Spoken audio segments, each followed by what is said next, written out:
What's up, addicts? Welcome to the Fantasy Addiction Network. In this video, we are going over the 2020 fantasy outlook for quarterback Dak Prescott of the Dallas Cowboys, and going to be looking at his potential fantasy outcomes for this year. Hit that like and subscribe button for more videos like this one, and let's get right into it.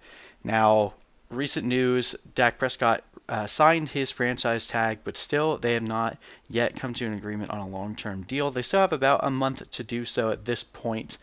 Somewhere in July is their deadline to try to ink a long-term deal. Right now, I guess the biggest holdup is Dak is trying to get a 4-year deal, whereas the Cowboys are trying to sign him to a 5-year deal. Seems like if that is the biggest holdup, that hopefully they'll be able to come to an agreement pretty soon for those of you that have Dak in Dynasty. But as far as redraft is concerned, it doesn't really appear that 2020 is any indication of something going to go wrong to prevent Dak from being on the field. So, in reviewing 2019 stats, absolutely phenomenal year from Dak Prescott, at least from a fantasy perspective. 4,900 passing yards, 30 passing touchdowns, 11 interceptions. Now, he did take a little bit of a regression in the rushing game with this change in offensive coordinators to Kellen Moore.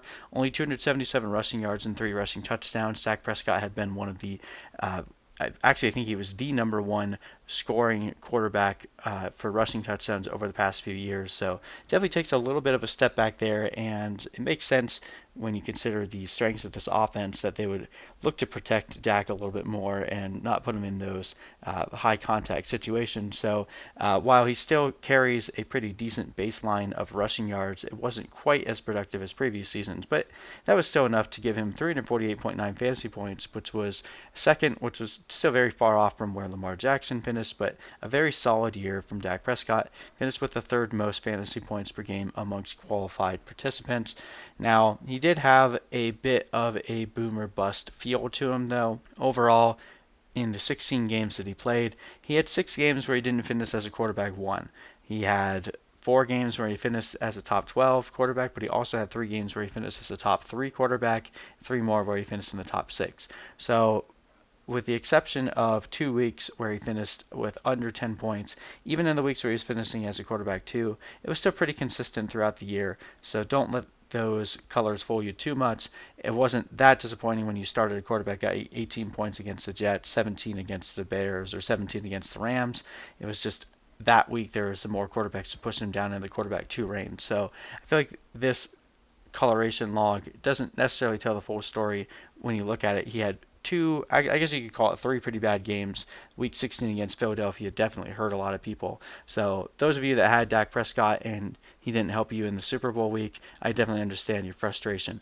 But overall, when you look at the changes to this team, they lost quite a few key pieces on defense. Byron Jones is gone. They lost Robert Quinn and Malik Collins on defense. They didn't really do much in the way of the offseason other than taking a few people in the draft to really replace those guys. They did get Trevon Diggs, so hoping that he replaces Byron Jones for him, but most likely not going to be at the level that Byron Jones was at. So this defense should take a step back. And this was already a team that was scoring a lot, having a lot of points scored against them. So overall, I'm not really expecting this defense to be very good. They make the switch from Jason Garrett to Mike McCarthy. Mike McCarthy's already said he's going to let Kellen Moore continue to run the offense, which is good. We wanted that, but it's not like Mike McCarthy has ever really been known for having a team that's been very defensively minded.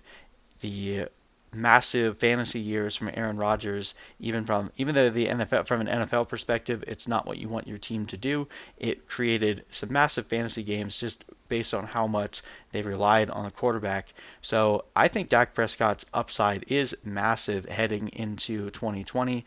Even in 2018, when he lost Travis Frederick the last time, which we'll get to that in a second, because obviously Travis Frederick did retire, so there's that element to this as well. It's not just the losses on defense. So that is going to be a big piece. They did draft Tyler Biadasz in the 4th round, but we'll see if he ends up taking the place there of Travis Frederick as the season goes on. Some other important facts to note about Dak Prescott: he was actually number 5 in deep ball attempts with 78, and he was the second most accurate deep ball quarterback at 48.7% deep ball completion. His true completion percentage was 72.1%, which was 8th best, and had one of the highest production premiums of all quarterbacks at 22.8, which is number 4.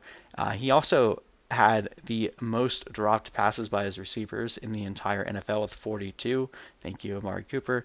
Adjusted yards per attempt, 8.1, which is 7th best. Now, where he definitely could look to improve, his red zone completion percentage was only 53.2%, which was 31st in the entire NFL, and he was top 10 in interceptable passes with 26. Now, bear in mind, he only threw 11 interceptions, but that means that there were 15 passes that very easily could have been intercepted. So definitely has some room for improvement, but heading into his year 27 season, or age 27 season, excuse me, there's a lot of room for positive growth for Dak Prescott. He's improved and become a bit more seasoned every single year. Definitely should be inking a long-term contract, if not this year, at some point in the season for next year. And this is the quarterback of the future for the Cowboys. Really like what he could potentially do with this team this year. When you consider all the losses on defense, they're going to have to score a ton of points. That's always been Mike McCarthy's way of trying to win games, is just outscore the other team. This could be a team where honestly they need to score 30 plus points every single week if they want to win, and I think they have the offensive weapons to do that. They didn't play scared. They draft CeeDee Lamb in the first round to give Dak Prescott yet another weapon. CeeDee Lamb, a massive upgrade over Randall Cobb. They inked Amari Cooper to a long-term extension. Michael Gallup had his breakout last year, so very, very strong core of receivers. Jason Witten is gone, but Blake Jarwin should be able to immediately step up into a pretty prominent role there for them. And then obviously Ezekiel Elliott and Tony Pollard leading up the backfield. So this is a very strong overall offense. Yes, the loss of Travis Frederick will hurt a bit, but even in the 2 years ago when Jason Garrett was calling the plays and Travis Frederick was out, Dak Prescott was still a top 6 quarterback. So I'm not expecting a massive drop off. To me, it's pretty clear that there's a top tier of quarterbacks with Patrick Mahomes and Lamar Jackson. No one's going to argue that.